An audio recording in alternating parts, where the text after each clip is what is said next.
S bank இதுதான் கரெக்டான டைமா வாங்குறதுக்கு அப்படின்னு சொல்லி நீங்க கேட்டிருந்த கேள்விக்கு ஒரு ஆன்சர் ஒன்று வந்திருக்கு. அது என்ன எதுன்னா சொல்லிட்டு பார்க்கலாம். ஆர்பிஐ அப்ரூவல் வந்து கொடுத்துட்டாங்க. 24.99% ஸ்டேக் வந்து நீங்க எஸ் பேங்க்ல வந்து வாங்கிக்கலாம் அப்படின்னு சொல்லிட்டு எஸ்எம்பிசி கிட்ட வந்து கொடுத்துட்டாங்க. எஸ்எம்பிசினா உங்க எல்லாருக்கும் தெரியும், ஜப்பான் நிறுவனமான சுமிடோமோ மிட்சு பேங்கிங் கார்பரேஷன் கம்பெனி தான். அந்த கம்பெனி கிட்ட வந்து அப்ரூவல் வந்து கொடுத்துட்டாங்க. அவங்க எப்ப இன்வெஸ்ட்மெண்ட் பண்றேன்னு சொன்னாங்களோ அப்போதுல எஸ் பேங்க் மேல எல்லாருமே வந்து கண்ணு வச்சுட்டு தான் இருக்காங்க. நீங்களும் நிறைய பேர் வந்து கேட்டிருந்தீங்க. இப்போ அதுக்கான அப்ரூவல் வந்து கொடுத்துட்டாங்க ஆர்பிஐ.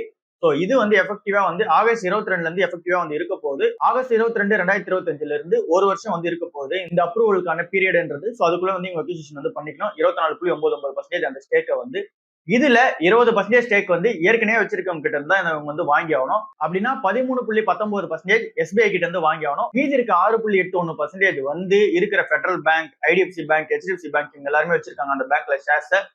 அந்த ஷேர்ஸ் தான் இவங்க வந்து வாங்கி ஆகணும். 20% வந்து செகண்டரி சேலா தான் இவங்க வந்து வாங்கி ஆகணும். எஸ்எம்பிசிக்கு வந்து இது ஒரு பெரிய அப்டேட்டா வந்து இருக்கு. எஸ் பேங்க் வந்து ஒரு பெரிய அப்டேட்டா இருக்கு. பட் இன்னும் வந்து ஒரே ஒரு அப்ரூவல் மட்டும் வெயிட்டிங்ல வந்து இருக்கு. அதுதான் CCI approval, competition commission of India. அவங்களோட அப்ரூவல் ஓகே ஆனாதான் இந்த டீல் எல்லாமே எக்ஸிகியூஷன் வந்து பண்ண முடியும். 1 இயர்க்கான பீரியட் வந்து இன்னும் இருக்கு. ஆர்பிஐ கிட்ட இருந்து அப்ரூவல் வந்துச்சு. இப்போ இந்த காம்படிஷன் கமிஷன் ஆஃப் இந்தியா வந்து அப்ரூவல் கொடுத்துட்டாங்க அப்படின்னா எஸ் பேங்க்ல வந்து இவங்க இன்வெஸ்ட்மெண்ட் வந்து பண்ணுவாங்க. அதுக்கப்புறமேட்டுக்காகவும் இவங்களால வந்து ப்ரொமோட்டரா வந்து இருக்க முடியாது. இவங்க வந்து ஒரு ஸ்டேக் ஹோல்டரா தான் வந்து இருக்க முடியும். இந்த டீலிங் வந்து முடியட்டும். இந்த டீலிங் முடிஞ்சு அந்த 24% ஸ்டேக் வந்து வாங்கணும். அதுக்கப்புறம் என்ன இதெல்லாம் வந்து டிசைட் பண்ணலாம். இல்ல அது வாங்குற டைம்ல வந்து டிசைட் பண்ணலாம். இப்ப வரைக்கும் அப்ரூவல்ல தான் வந்து இருக்கு. ஹெச்டிஎஃப்சி பேங்க் வந்து நீங்க வச்சிருக்கீங்க அப்படின்னா, நீங்க இந்த போனஸ் ஷேர் வந்ததுக்கு அப்புறம் விற்கிறதுக்கான பிளான்ல இருக்கீங்க அப்படின்னா அந்த தப்பு வந்து பண்ணிடாதீங்க. அதுல வந்து நிறைய டேர்ம்ஸ் வந்து இருக்கு. அது என்ன இதெல்லாம் வந்து டிஸ்கஸ் வந்து பண்ணலாம். ஹெச்டிஎஃப்சி பேங்க்ல வந்து இந்த போனஸ் அப்டேட்னு ஒன்று வந்து கொடுத்துருந்தாங்க. இது வந்து ஆகஸ்ட் 27 வந்து அந்த ரெக்கார்ட் டேட் வந்து வச்சிருந்தாங்க. இன்னைக்கு மார்க்கெட் ஹாலிடேன்ற ஒரு ரீசன்னால ஆகஸ்ட் 26, அதாவது நாளைக்கு வந்து எக்ஸ் ரெக்கார்ட் டேட் வந்து இங்க பிக்ஸ் வந்து பண்ணிருக்காங்க. 27 வந்து ரெக்கார்ட் டேட் வந்து கிடையாது, 26 தான். இப்ப நீங்க புதுசா இந்த ஷேர் வந்து வாங்க போறீங்க அப்படின்னா இப்ப இருக்கிற பிரைஸ்க்கு ஓவர் பிரைஸ் தான் வந்து இருக்கு. இந்த டைம்ல வந்து என்ட்ரு ஆகாது. ஏற்கனவே நீங்க இந்த ஷேரை வச்சிருக்கீங்க, அந்த போனஸ் வந்ததுக்கு அப்புறம் விற்கிறதுக்கான பிளான்ல இருக்கீங்க அப்படின்னா எதுக்காக இருந்து பிரச்சனை இருக்குன்னு சொல்றேன் அப்படின்னா, எஸ்டிசிஜே வந்து கம்பல்சரி வந்து அப்ளை வந்து பண்ண போறாங்க. 20% டாக்ஸ் வந்து அப்ளிகபிள் ஆக போகுது. எல்டிசிஜி வந்து 12% வந்து அதை வந்து நீங்க ப்ராஃபிட் மேக் பண்ணா மட்டும்தான். இதை நான் ஒன்னும் சிம்பிளா சொல்லணும் அப்படின்னா, நீங்க வந்து 10 ஷேரா வச்சிருக்கலாம், இல்ல இன்னும் 100 ஷேர் கூட நீங்க ஹெச்டிஎஃப்சி வந்து வச்சிருக்கலாம். அது எல்லாமே நீங்க விற்கிற பிளான்ல இருக்கீங்க. ஃபார் எக்ஸாம்பிள் நீங்க வந்து 10 ஷேர் வந்து வச்சிருக்கீங்க, அதை விற்கிற பிளான்ல இருக்கீங்க, இல்ல 100 ஷேர் வச்சிருக்கீங்க விற்கிற பிளான்ல இருக்கீங்க. வித்தின் இந்த 1 இயர்க்குள்ள நீங்க விற்கிற பிளான்ல வந்து இருக்கீங்க அப்படின்னா உங்களுக்கு எஸ்டிசிஜி வந்து அப்ளிகபிள் ஆகும். ஏற்கனவே நான் அந்த ஷேர் வந்து வச்சிருக்கேன் அப்படின்னா எனக்கு வந்து 1 இயர் தாண்டி இருக்குமே கேட்டீங்கன்னா அப்படி வந்து கிடையாது. உங்களோட போனஸ் டேட்ல இருந்து அந்த ப்ராஃபிட் வந்து கன்சிடர் வந்து பண்ணுவாங்க. உங்களோட போனஸ் வரது எல்லாமே ப்ராஃபிட்டா தான் வந்து கன்சிடர் பண்ணுவாங்க. உங்களுக்கு இந்த போனஸ் வந்ததுக்கு அப்புறமேட்டுக்கா இந்த ஷேர் நீங்க விற்கிறீங்க அப்படின்னாலே அன்னில இருந்து 1 இயர் வந்து கால்குலேட் வந்து பண்ணுவாங்க. உங்க போனஸ் ரிசீவ் ஆனதுல இருந்து 1 இயர் வந்து கால்குலேட் பண்ணுவாங்க. நீங்க அதுக்கப்புறம் ஷேர் வித்தீங்க அப்படின்னா எல்லாமே வந்து ப்ராஃபிட்டா தான் வந்து கன்சிடர் பண்ணிருப்பாங்க. ஈவன் நீங்க வந்து 1500 ரூபாய்க்கு ஷேர் வாங்கிருக்கீங்க, உங்களுக்கு போனஸ் கிடைச்சுமே 1500 ரூபாய் வந்து கால்குலேட் ஆகுது அப்படின்னா கூட உங்களுக்கு வந்து இந்த எஸ்டிசிஜி அப்ளிகபிள் ஆகும். சிம்பிளா என்ன அப்படின்னா, நீங்க ஏற்கனவே ஷேர் வச்சிருக்கீங்க, போனஸ் ரிசீவ் ஆனதுக்கு அப்புறம் விற்க பாக்குறீங்க அப்படின்னா 20% வந்து டாக்ஸ் வந்து அப்ளிகபிள் ஆக போகுது. நீங்க லாங் டர்ம்ல வச்சிருக்க போறீங்கன்னா எந்த ஒரு பிரச்சனையும் கிடையாது. நீங்க ஈவன் 10 ஷேர் வச்சிருக்கீங்க அப்படின்னா நீங்க எல்டிசிஜி குள்ள கூட வர மாட்டீங்க. ஏன்னா ப்ராஃபிட் வந்து 1.5 லட்சத்தை வந்து தாண்டாது. அண்ட் தென் ப்ராஃபிட் ஆனாதான் இதெல்லாம், ப்ராஃபிட் ஆகல அப்படின்னா உங்களுக்கு எந்த டாக்ஸுமே கிடையாது. பட் இங்க எஸ்டிசிஜி வந்து நீங்க ப்ராஃபிட் ஆகலனா கூட நீங்க வந்து பே பண்ணி தான் ஆகணும். 20% அப்ளிகபிள் 1 இயர்க்குள்ள நீங்க வித்தீங்கன்னா. 1 இயர்க்குள்ள விற்கிற பிளான் வந்து இருக்காதீங்க. ஏற்கனவே ஷேர் வச்சிருந்தீங்க அப்படின்னா இன்னொரு 1 இயருக்கு அப்புறமேட்டுக்கா ஏதாவது நல்ல டைம் வரும்போது உங்களுக்கு காஸ்ட் ஆகும் கூட அந்த ஷேர் வந்து அப்ப வித்துக்கங்க. இப்போதைக்கு இதை விற்கிற பிளான் வந்து இருக்காதீங்க. அனில் அம்பானி மேல சுத்தி வந்து கேஸ் வந்து போட்டுக்கிட்டே இருக்காங்க. ஏற்கனவே எஸ்பிஐ போட்டிருந்த கேஸ் இன்னும் ஓடிட்டு இருக்கிற நிலையில இப்ப பேங்க் ஆஃப் இந்தியா வந்து திரும்ப கேஸ் வந்து போட்டிருக்காங்க. அது என்ன எதனா டீடைலா வந்து பார்க்கலாம். ஆர்காம் கம்பெனியை லீட் பண்ணது வந்து அனில் அம்பானியா வந்து இருக்காங்க. இந்த கம்பெனி வந்து பேங்க் திவாலா வந்து எல்லாருக்குமே வந்து தெரியும். இந்த கம்பெனி அப்ப இருந்த டெலிகம்யூனிகேஷன் நெட்வொர்க்ல ரொம்பவே பெரிய கம்பெனியா வந்து இருந்தாங்க.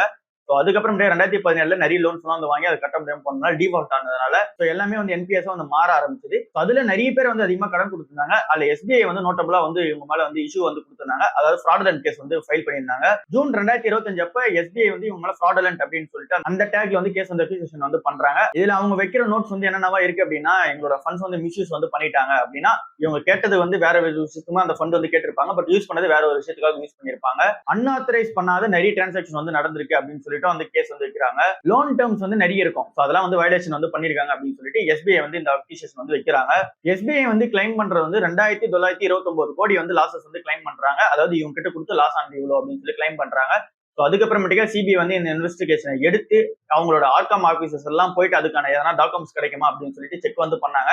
அனில் அம்பானியோட வீட்லயும் வந்து போய் செக் பண்ணாங்க. சோ எதனா டாக்குமெண்ட்ஸ் என்ன கிடைக்குமா அப்படின்னு சொல்லிட்டு. இது வந்து எஸ்பிஐ சைட்ல இருந்து போனது. இப்போ புதுசா ஆகஸ்ட் 22 அன்னைக்கு என்ன பண்றாங்க அப்படின்னா பேங்க் ஆஃப் இந்தியாவும் கேஸ் வந்து ஃபைல் பண்றாங்க. ஃப்ராடுலன்ட் அப்படின்னு சொல்லி சொல்றாங்க. இவங்களோட டியூ அமௌண்டா இவங்க கிளைம் பண்றது வந்து 724 கோடி வந்து இங்க டியூ அமௌண்டா வந்து இருக்கு அப்படின்னு சொல்லி இவங்க கிளைம் பண்றாங்க. இதுலயுமே வந்து ஃபண்ட்ஸ் தப்பா யூஸ் பண்ணது அண்ட் தென் சாங்ஷன்ஸ் வந்து தப்பா வந்து பண்ணது அப்படின்லாம் சொல்லிட்டு இருக்கு அப்படின்னு சொல்லி இவங்களும் மென்ஷன் வந்து பண்றாங்க. அண்ட் தென் இந்த கம்பெனியோட அதர் டைரக்டர்ஸுமே வந்து இந்த கேஸ் வந்து இன்வால்வ்மெண்ட் ஆகலாம் அப்படின்னு சொல்லிட்டு பிஓஐ வந்து சொல்லியிருக்காங்க. ஸோ சிம்பிளா என்ன அப்படின்னா இந்த ரெண்டு கம்பெனி வந்து ஃப்ராடுலன்ட் அப்படின்ற டேக் வந்து யூஸ் பண்ணி சொல்லியிருக்காங்க. ஸோ ஃப்ராடுலன்ட் யூஸ் பண்றாங்க அப்படின்னாலே அந்த கம்பெனி ஃப்ராடுலன்ட் உள்ள வந்துச்சுனாலே அந்த கம்பெனியோட ப்ரோமோட் அவங்கள வந்து ஃப்ராடுலன்ட் கேஸா வந்து கன்சிடர் பண்ணி அவங்க கிட்ட வந்து இன்வெஸ்டிகேஷன் வந்து ரன் பண்ணலாம். ஸோ அதுக்கான ப்ராசஸ் தான் வந்து போயிட்டு இருக்கு. அண்ட் தென் இவங்களால புது லோன் வந்து அடுத்த 5 வருஷத்துக்கு வந்து எடுக்க முடியாது. ஸோ புதுசா மணி ரைஸ் பண்றதுன்றது ரொம்ப கஷ்டமான ஒரு விஷயமா இருக்கும். இப்போ வரைக்கும் இந்த கம்பெனிக்கு வந்து கடனா இருக்குது வந்து 40,000 கோடிக்கு மேல வந்து கடன் வந்து வச்சிருக்காங்க. அண்ட் தென் இந்த கம்பெனியுமே வந்து ஐபிசி கீழ வந்து வந்துருது. இன்சால்வன்சி அண்ட் பேங்க்ரப்சி கோடுக்குள்ள வந்து வந்துட்டாங்க. ஸோ இது எல்லாமே எதுக்காக சொல்றேன் அப்படின்னா நீங்க ப்ரோமோட்டர் இன்டிகேட்டிவ் பார்க்காம கம்பெனில அதிகமா கடன் இருக்கிறத பார்க்காம இன்வெஸ்ட்மெண்ட் பண்ணீங்க அப்படின்னா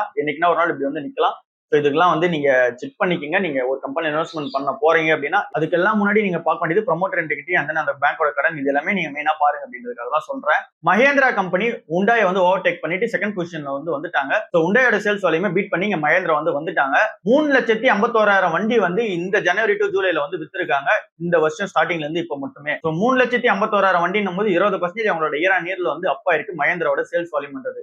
பட் உண்டாய் வந்து வித்திருக்கிறது 3,29,000 வண்டி தான் வந்து வித்திருக்காங்க. இது வந்து இவங்களோட சேல்ஸ்ல 8.1% இயர் ஆன் இயர்ல வந்து டிராப் ஆயிருக்கு. உண்டாயோட ஆக்சுவல் சேல்ஸ் வந்து ஆவரேஜா அவங்க பண்ற சேல்ஸ் வந்து பண்ண முடியல. மஹேந்திரா வந்து அவங்களோட சேல்ஸ் வந்து 20% இயர் ஆன் இயர்ல வந்து இன்க்ரீஸ் வந்து பண்ணிட்டு போறாங்க. சோ இப்ப லீடிங்கா வந்து 21,000 வண்டி வந்து எக்ஸ்ட்ரா வந்து விட்டுருக்காங்க. சோ உண்டாயோட பொசிஷனை அபிஷியலா டேக் ஓவர் பண்ணி இப்ப செகண்ட் பொசிஷனுக்கு மஹேந்திரா வந்து வந்துட்டாங்க. ஃபர்ஸ்ட் பொசிஷன்ல இப்போ இருக்குது மாருதி சுசுகியா தான் வந்து இருக்காங்க. இவங்க வந்து இந்த வருஷம் ஸ்டார்டிங்ல இருந்து இப்போ வரைக்கும் வித்திருக்க அமௌண்ட் வந்து 10 லட்சம் வண்டியா வந்து இருக்கு. இங்க மஹேந்திரா கிட்ட 3,50,000 வண்டியும் உண்டாய் கிட்ட 3,20,000 வண்டியும் அதுக்கடுத்து ஃபோர்த் பொசிஷன்ல டாடா மோட்டார்ஸ் வந்து இருக்காங்க. அவங்களோட அபிஷியல் நம்பர்ஸ் வந்து இல்ல. சோ இது எல்லாமே வந்து மஹேந்திரா கம்பெனிக்கு ஒரு பிளஸ் பாயிண்டா வந்து அமைது. அண்ட் தென் அவங்களோட புது லான்ச்சஸ் எல்லாமே வந்து சூப்பரா இருக்கு. அண்ட் தென் கம்மிங் அப்பா இருக்கிற லான்ச்சஸுமே வந்து சூப்பரான எக்ஸ்பெக்டேஷனோட வந்து இருக்கு. பட் என்ன இந்த கம்பெனி வந்து இன்னும் ஓவர் பிரைஸ்டா வந்து இருக்கு ஆஸ் எ வேல்யூ இன்வெஸ்டா நம்ம பார்க்கும்போது 6 எல்பிஐல இருந்து 26 எல்பிஐக்கு ஒருத்தர் வந்து லாஸ்ட் 3 வருஷத்துல வந்து மூவ் ஆயிருக்காரு. ஸோ அவரோட ஸ்டோரி வந்து படிச்சா இன்ட்ரெஸ்டிங்கா இருந்துச்சு. ஸோ உங்ககிட்ட வந்து ஷேர் பண்ணலாம் அப்படின்றதுக்காக தான். ஏன்னா நிறைய பேர் வந்து யங்ஸ்டர்ஸா வந்து பார்த்துட்டு இருப்பீங்க. ஸோ அவங்க எப்படி கரியர் வந்து அப்ரோச் பண்ணலாம் அப்படின்றதும் வந்து சொல்லலாம் அப்படின்றதுனால தான். ஸோ 2022 வந்து பெங்களூர்ல போய் ஒரு சின்ன ஸ்டார்ட் அப் வந்து ஒர்க் பண்றாரு. அப்போ வந்து 7,000 மந்த்லி ஸ்டைஃபண்டுக்காக இன்டர்ன்ஷிப் மாதிரி தான் வந்து ஒர்க் பண்றாரு. ஸோ அங்கிருந்து வந்து இம்ப்ரூவ்மெண்ட் ஆகி என்ன பண்றாரு அப்படின்னா 25,000 ஸ்டைஃபண்ட் வாங்குற அளவுக்கு வந்து மூவ் ஆகுறாரு. சோ அதுக்கப்புறமேட்டுக்கா அதே கம்பெனில வந்து 6 எல்பிஏக்கு வந்து மூவ் ஆகுறாரு. சோ இது வந்து 2023 ஸ்டார்டிங்ல. சோ அதுக்கப்புறமேட்டுக்கா 2023 ஃபுல்லா அங்க ஒர்க் பண்ணிட்டு 2024 என்ன பண்றாரு அப்படின்னா 10 எல்பிஏ ஜாபுக்கு வந்து வேற ஒரு கம்பெனிக்கு வந்து மூவ் வந்து ஆகுறாரு. அதே வருஷத்துல வந்து 16 எல்பிஏக்கு ஒரு ரெஃபரன்ஸ் ஒன்று வருது. அந்த ரெஃபரல் மூலமா 16 எல்பிஏக்கு வந்து மூவ் ஆகுறாரு. இது எல்லாமே 2024 வந்து நடக்குது. திரும்ப இப்ப 2025 புது ஸ்டார்ட் அப் கம்பெனில 26 எல்பிஐக்கு வந்து மூவ் ஆன் வந்து ஆயிருக்காரு. சிம்பிளா யூஸ் பண்ண டெக்னிக் வந்து லிங்க்டின் வந்து கரெக்டா வந்து லிவரேஜ் வந்து பண்ணிக்கிட்டாரு. அவர் என்ன ஒர்க் பண்றாரோ அதை கரெக்டா வந்து அப்டேட் பண்றது அண்ட் தென் வந்து அங்க ரெஃபரன்ஸ் வந்து பிடிக்கிறது ஹெச்ஆர் அண்ட் தென் அங்க வந்து கம்யூனிகேஷன்ஸ் வந்து பில்ட் பண்றது. இந்த மாதிரி எல்லாமே பில்ட் பண்ணி அவரோட கம்யூனிகேஷன் நெட்வொர்க் எல்லாமே ஃபுல்லா பில்ட் பண்ணி ரெஃபரன்ஸும் வந்து அதிகமா யூஸ் பண்ணி இந்த அளவுக்கு வந்து வளர்ந்து நிக்கிறாரு. அண்ட் தென் இவர் ஃபோக்கஸ் பண்ண ஏரியா ஃபேன்சியான அந்த ப்ராஜெக்ட்ஸோ இல்ல ஏஐயோ எதுவுமே கிடையாது. ஃபுல்லாவே வந்து இந்த Java script react type script இதெல்லாம் தான் வந்து ஃபோக்கஸ் பண்ணிருக்காரு. இது 3 தவிர வேற எதுவும் ஃபோக்கஸ் பண்ணல. அதுலயே வந்து என்னென்னலாம் அட்வான்ஸா இருக்கோ அது எல்லாத்தையும் ஃபோக்கஸ் பண்ணி படிச்சிருக்காரு. எல்லாமே டெக்ல வந்து எல்லாம் பயந்துட்டு இருக்கும்போது இந்த மாதிரியான கரியர் growth வந்து இருந்துகிட்டே தான் இருக்கு. அதை நம்ம எதுல ஃபோக்கஸ் பண்றோம் அண்ட் தென் நம்மளோட லக்கு வந்து இதுல வந்து இன்வால்வ் வந்து ஆகுது. இது எதுக்காக சொல்றேன் அப்படின்னா உங்களோட நெட்வொர்க் வந்து நீங்க வளர்த்துக்கணும். அதுக்கு லிங்க்டின்ன்றது ரொம்ப முக்கியம். ஸோ அதை கரெக்டா வளர்த்துக்கங்க. அண்ட் தென் நீங்க என்ன ஒரு ரோல்ல வந்து இருக்கீங்களோ அது என்ன ரோல வேணாலும் இருக்கலாம். ஸோ அந்த ரோல்ல ஏதோ ஒரு விஷயம் வந்து டாமினேட் பண்ணும். அது ஜாவா ஸ்கிரிப்டோ சிஓ இல்ல பைத்தானோ ஏதோ ஒன்று டாமினேட் பண்ணும். ஸோ நீங்க அதுல ஸ்ட்ராங்கா இருந்தா மட்டுமே போதும் அடுத்த லெவல் வந்து போயிடலாம். ஏஐன்ற டூலை வச்சு உங்களோட அந்த பைத்தான் ப்ரோக்ராமோ நீங்க எதுல கோரா இருக்கீங்க அதை எப்படி யூஸ் பண்ணலாம் அப்படின்னு சொல்லிட்டு மட்டும் செக் பண்ணீங்கன்னா போதும் அடுத்த லெவலுக்கு வந்து க்ரோ ஆயிடலாம். பஜாஜ் ஆட்டோ வந்து அவங்களோட சேட்டெக் ஸ்கூட்டர்ஸ் வந்து இப்போ திரும்ப ப்ரொடக்ஷன் வந்து ஆரம்பிக்கலாம் அப்படின்ற பிளான் வந்து இறங்கிட்டாங்க. சோ இதுக்கப்புறம் ப்ரொடக்ஷன் அண்ட் தென் டெலிவரபிள்ஸ் வந்து சூப்பரா இருக்கும் அப்படின்னு சொல்லி சொல்றாங்க. ஆகஸ்ட் 20ஆம் தேதியில இருந்து இது வந்து எஃபெக்டிவ்ல வந்து வரப்போகுது. இது ஏற்கனவே இந்த ப்ரொடக்ஷன் கரெக்டா தான் நடந்துட்டு இருக்கும். இது ஏன் இப்ப புதுசா சொல்றீங்க அப்படின்னா ஏற்கனவே ப்ரொடக்ஷன் கரெக்டா வந்து நடக்கல. இவங்களோட பிளான் படி அதாவது பஜாஜ் ஆட்டோட பிளான் படி 60ல இருந்து 70% வந்து இந்த ஆகஸ்ட் செப்டம்பர்ல வந்து அவங்களோட ப்ரொடக்ஷன் வந்து கம்மி பண்ணலாம் அப்படின்ற பிளான்ல தான் வந்து இருந்தாங்க. எதனால அப்படின்னா ஸ்கேர்சிட்டியா வந்து இருந்துச்சு. இந்த ரேர் எர்த் மேக்னெட் வந்து கிடைக்கிறது வந்து ஸ்கேர்சிட்டியா வந்து இருந்துச்சு. ஸோ ஒருவேளை கிடைக்காம போச்சு அப்படின்னா இந்த 60ல இருந்து 70% வந்து இவங்களோட ப்ரொடக்ஷன் வந்து ஸ்டாப் பண்ணலாம் அப்படின்ற பிளான் வந்து இருந்தாங்க. ஸோ இப்போ அதெல்லாம் தேவையில்லை அப்படின்ற மாதிரி தெரிஞ்சிச்சு. ஸோ இவங்க வந்து அந்த ரேர் எர்த் மேக்னெட் வந்து கொஞ்சம் ஷிஃப்ட் ஆயிட்டு ரேர் எர்த் ஃப்ரீ சிஸ்டம் உள்ள வந்து மூவ் ஆயிடும் வந்து ஆயிட்டாங்க. ஸோ இது வந்து இன்னொரு 6ல இருந்து 9 மாசம் வந்து ஸ்டெபிலைசேஷன் வந்து தரும். அதாவது இவங்களோட ப்ரொடக்ஷன் வந்து இது வந்து ஹெல்ப் பண்ணும் அப்படின்னு சொல்லி சொல்றாங்க. ஸோ அதனால இந்த ஃபெஸ்டிவல் டிமாண்ட் வந்து பூர்த்தி பண்றதுமா இவங்களோட ப்ரொடக்ஷன் வந்து பண்ணி வைக்க முடியும். அதனால இந்த ஃபெஸ்டிவல் டிமாண்டும் வந்து அதிகமா வந்து இருக்கும் அப்படின்னு சொல்லி எக்ஸ்பெக்டேஷன் வந்து இருக்கு. அண்ட் தென் இங்க பஜாஜ் சேட்டக் தான் இப்ப இருக்க இவி பிளேயர்லயே டாப் 1 பிளேயரா வந்து இருக்காங்க. மார்க்கெட் ஷேர் அதிகமா அவங்க தான் வந்து ஓன் பண்றாங்க. இவங்க டாப் பிளேயரா இங்க இருக்காங்க. அண்ட் தென் டொமஸ்டிக் ரெவன்யூமே அந்த 20% வந்து இதுல கான்ட்ரிபியூட் வந்து பண்ணி கொடுக்குது Bajaj Chetak. And then exports வந்து அதிகமா வந்து பண்ணிட்டு இருக்காங்க. ஓவராலா பஜாஜ் ஆட்டோக்கு இது ஒரு பெரிய அப்டேட்டா வந்து இருக்கு. இன்ஃபோசிஸ் வந்து என்ன பண்ண போறாங்க அப்படின்னா அவங்களோட அப்ரோச் வந்து கொஞ்சம் சேஞ்ச் பண்ணி வந்து யூஸ் பண்ண போறாங்க. அப்படின்னா இப்போ அவங்க பேர்ஸை விட இவங்க வந்து கொஞ்சம் வந்து பினான்சியலா வந்து ஸ்ட்ராங்கா இல்லாத மாதிரி இருக்கு அப்படின்னு சொல்லி அவங்களே வந்து சொல்றாங்க. இது எல்லாமே கவுண்டர் அட்டாக் பண்ணணும் அப்படின்னா லாங் டேர்ம்ல பிக் டிக்கெட் டீல்ஸ் சொல்லிட்டு ஒன்று சொல்றாங்க. அப்படின்னா என்ன அப்படின்னா லாங் டேர்முக்கான அந்த டீல்ஸ் வந்து வைக்கிறோம். அப்பதான் வந்து கவுண்டர் அட்டாக் பண்ண முடியும் அப்படின்னு சொல்லி சொல்றாங்க. இதுக்கு வந்து 4 விஷயத்தை வந்து ஃபாலோ பண்ண போறோம் அப்படின்னு சொல்லிட்டு சொல்றாங்க. ஃபர்ஸ்ட் வந்து பிளெக்சிபிளான டேலண்ட் பூல் வந்து யூஸ் பண்ணும் அப்படின்னு சொல்லி சொல்றாங்க. அப்படின்னா இதுக்கு முன்னாடி வந்து இந்த பேங்கிங் செக்டர்ல ஒரு சாஃப்ட்வேர் இன்ஜினியர் ஒர்க் பண்றாரு அப்படின்னா அவர் வந்து அந்த பேங்கிங் செக்டர் ரிலேட்டடான கோட்ஸ் அந்த அது விஷயமா மட்டும் தான் ஒர்க் பண்ணுவாரு. வேற எதுலயும் வந்து மூவ் ஆக மாட்டாரு. இப்போ வந்து பிளெக்சிபிளா வந்து மூவ் ஆன வந்து பண்ண போறாங்க. நீங்க பேங்கிங் செக்டர்ல இருக்கீங்க பட் பினான்சியல் செக்டருக்கு வந்து உங்களோட தேவை இருக்கு அப்படின்னா எடுத்து யூஸ் பண்ணிப்பாங்க. நீங்க பினான்சியல் செக்டர்ல இருக்கீங்க பேங்கிங் செக்டர்ல தேவை அப்படின்னா எடுத்து யூஸ் பண்ணிப்பாங்க. இந்த மாதிரியான பிளெக்சிபிளான ஒர்க் வந்து மேக் பண்ணது போறாங்க. அண்ட் தென் கிளைண்ட்டுக்கு வந்து அந்த சர்வீசஸ் வந்து பண்டில்டா வந்து தரலாம் அப்படின்ற பிளான் வந்து இருக்காங்க. அப்படின்னா மொத்தமான பேக்கேஜா வந்து இந்த தந்துடலாம் அப்படின்ற பிளான் வந்து இருக்காங்க. அதாவது இவங்க IT services cloud app and then automation இது எல்லாமே வந்து பல்க் பேக்கேஜா வந்து தரலாம். இதனால வந்து கிளைண்ட் ஹாப்பியா இருப்பாங்க. நம்மளாலே வந்து ப்ரீடிஃபைண்டா வந்து ப்ராஜெக்ட் வந்து மேக் பண்ணி வச்சிருக்க முடியும். யாருக்கு தேவையோ அவங்க வந்து யூஸ் பண்ணிக்கலாம் அப்படின்ற பிளான் வந்து இறங்க போறாங்க. அண்ட் தென் அடுத்து வந்து இங்க ஏற்கனவே இருக்க கிளைண்ட் வந்து திரும்ப வந்து பிடிக்கணும்ல. அதுதான் வந்து மெயினான பிளானா வந்து இருக்கு. இங்க ஒரு ப்ராஜெக்ட் ஒருத்தர் கூட ஒர்க் பண்றாங்க அப்படின்னா அவங்களுக்கே ரீஆஃபர் பண்ணி அவங்களே எந்த அளவுக்கு குயிக்கா வந்து இங்க அடுத்த கஸ்டமரா லாங் டேர்ம்ல வந்து மாத்த முடியும் அப்படின்ற பிளான் வந்து இறங்க போறோம் அப்படின்னு சொல்லி சொல்றாங்க. அண்ட் தென் ஃபோர்த்தா இருக்கிறது ஆப்வியஸ்லி வந்து ஏஐ தான். ஏஐ யூஸ் பண்ணி இங்க எந்த அளவுக்கான காஸ்ட் கட்டிங்கோ எந்த அளவுக்கான வந்து ப்ராஜெக்ட் டெலிவரி வந்து ஸ்பீடா பண்ண முடியுமோ அதையும் வந்து ஒர்க் பண்ணும் அப்படின்னு சொல்லி சொல்றாங்க. இது ஃபுல்லாவே வந்து இன்ஃபோசிஸ் வந்து லேகா இருக்குது ஒத்துக்கிட்டு அடுத்த ஸ்டெப் வந்து மூவ் ஆக போறோம் அப்படின்னு சொல்லிட்டு இந்த ஸ்டேட்மெண்ட் வந்து சொல்லியிருக்காங்க. ஜோதி லேப்ஸ்க்கு வந்து டார்கெட் பிரைஸ் 421 ரூபா கொடுத்து பை ரேட்டிங் வந்து நிறைய அனலிஸ்ட் வந்து கொடுத்துருந்தாங்க. அது என்ன இதெல்லாம் சிம்பிளா வந்து பார்க்கலாம். ஜோதி லேப்ஸ் கம்பெனி வந்து எல்லாருக்குமே வந்து தெரியும். இங்க எக்ஸோ பிரில் அண்ட் தென் இங்க ஃபேப்ரிக்ல வந்து உஜாலா இது எல்லாமே இருக்கிற அந்த எஃப்எம்சிஜி ப்ராடக்ட் தான். இந்த எஃப்எம்சிஜி பிராண்ட் வந்து இப்ப அண்டர் வேல்யூல வந்து இருக்கு. இங்க வந்து பை ரேட்டிங்கா வந்து கொடுத்துருக்காங்க. அண்ட் தென் டார்கெட் பிரைஸ் 421 ரூபா வந்து வச்சிருக்காங்க. இது எல்லாமே ஷார்ட் டர்மா வந்து சொல்லியிருக்காங்க. இது எதுக்காக டிஸ்கஸ் பண்றோம் அப்படின்னா ஜோதி லேப்ஸ் வந்து இன்னும் வேல்யூடா தான் இருக்கான்னு கேட்டீங்கன்னா கண்டிப்பா வேல்யூடா தான் இருக்கு. பட் இந்த மாதிரியான ஷார்ட் டர்ம்ல வந்து இந்த பிரைஸ் மூவ்மெண்ட் வந்து நம்மளால ப்ரெடிக்ட்லாம் வந்து பண்ண முடியாது. ஓகே இப்ப இருக்க பிரைஸ்க்கு ஜஸ்டிஃபைடா வந்து இருக்கு. உங்களுக்கு ஐடிசி தாண்டி வேற என்ன எஃப்எம்சிஜி ப்ராடக்ட் வந்து நீங்க பாக்குறீங்க அப்படின்னா இந்த பிராண்ட் வந்து சூப்பரான ஒரு பிராண்டா வந்து இருக்கு. நான் அதை வந்து கன்சிடர் பண்ணிட்டு தான் இருக்கேன். நீங்களும் கன்சிடர் பண்ணலாமா வேணாம்னு சொல்லிட்டு டிசைட் வந்து பண்ணுங்க. அண்ட் தென் அனலிஸ்ட் எல்லாருமே பை ரேட்டிங் வந்து கொடுத்து வச்சிருக்காங்க. இவங்க இதுக்கான ரீசன் வந்து நிறைய வந்து சொல்றாங்க. இங்க டிமாண்ட் வந்து இம்ப்ரூவ்மெண்ட் வந்து ஆயிட்டு இருக்கு. ஏன்னா ரூரல் ஏரியால டிமாண்ட் வந்து இம்ப்ரூவ்மெண்ட் வந்து ஆயிடுச்சு. பட் அர்பன் ஏரியால இன்னும் வந்து டெவலப்மெண்ட் வந்து ஆகணும். பட் ஆனா இம்ப்ரூவ்மெண்ட் வந்து ஆயிடும் அப்படின்னு சொல்றாங்க. Q2 விட்டுருங்க. Q2 வந்து இந்த ஃபெஸ்டிவல் டிமாண்ட் சேல்ஸ் எல்லாமே வந்து கான்ட்ரிபியூட் லைட்டா தான் வந்து பண்ணுவாங்க. Q3ல ஃபெஸ்டிவல் டிமாண்டோட சேல்ஸ் வந்து அதிகமா கான்ட்ரிபியூட் பண்ணும். ஃபெஸ்டிவல் டிமாண்ட் சேல் வந்து சூப்பரா இருக்கும் அப்படின்னு சொல்றாங்க. அண்ட் தென் இங்க இன்ஃபிளேஷன் வந்து கம்மியா இருக்கிற எக்ஸ்பெக்டேஷன் இருக்கிறதுனால நல்ல ஒரு ஸ்பெண்டிங் வந்து கஸ்டமர் கிட்ட இருக்கும் அப்படின்னு சொல்றாங்க. சேம் இதே மாதிரி டாடா மோட்டார்ஸ்க்கு ஒரு நியூஸ் வந்து பார்த்தா 40% அதோட பீக்ல இருந்து டவுன் ஆனது திரும்ப வந்து அப் வந்து ஆகலாம் அப்படின்னு சொல்லிட்டு நிறைய பேர் வந்து பை ரேட்டிங் வந்து கொடுத்துருக்காங்க. இப்போ இந்த 680 ரூபா இருக்கிறதுல வந்து பை ரேட்டிங் கொடுத்து டார்கெட் பிரைஸ் வந்து 800 750 அப்படின்னு சொல்லி நிறைய இடத்துல வந்து ஃபிக்ஸ் பண்ணிருக்காங்க. இது ஃபுல்லாவே ஷார்ட் டர்ம் தான். பட் நம்ம லாங் டர்ம் ஷேர் ஹோல்டர்ஸ் வந்து பார்க்கும்போது நிறைய பேர் வந்து இன்னமும் அந்த டாடா மோட்டார்ஸ் மேல ஒரு நம்பிக்கை இல்லாம தான் வந்து இருக்கீங்க. எதனால அப்படின்னா இவங்க அதிகமா வந்து இந்த டீலிங் வந்து பண்றது அண்ட் தென் ஷேர் பிரைஸ் வந்து வெல்றது இது எல்லாமே வந்து வச்சுதான் நீங்க வந்து நினைக்கிறீங்க. பட் நான் ஏற்கனவே இதுக்கான வீடியோ வந்து மேக் பண்ணிருக்கேன். இந்த கம்பெனி வந்து எப்பயுமே அப்படிதான் வந்து இருப்பாங்க. புது டீல் அண்ட் தென் புது அக்விசிஷன் வந்து பண்ணுவாங்க. அண்ட் தென் இந்த ஷேர் பிரைஸ் வந்து பெரிய அப்போடும் டவுனோடும் வந்து போனா கூட நீங்க வந்து கன்சிஸ்டன்டா இந்த கம்பெனி வந்து இப்போ வேல்யூல இருக்கும்போது நீங்க இன்வெஸ்ட்மெண்ட் வந்து பண்ணிட்டே இருக்கீங்க அப்படின்னா for example month on monthly நீங்க வாங்கிட்டே இருக்கீங்க அப்படின்னா எவ்வளவு பர்சன்டேஜ் ரிட்டர்ன் வரும்னு வந்து நான் டிஸ்க்ளோஸ் வந்து பண்ணியிருந்தேன். 200% கிட்ட வந்து ரிட்டர்ன் வந்து வந்துருச்சு லாஸ்ட் 10 இயர்ஸ்ல. 2 மடங்கான ரிட்டர்ன் லாஸ்ட் 10 இயர்ஸ்ல போது அதுவே ஓகே தான் உங்களுக்கு. அது எல்லாமே வந்து ஆவரேஜா.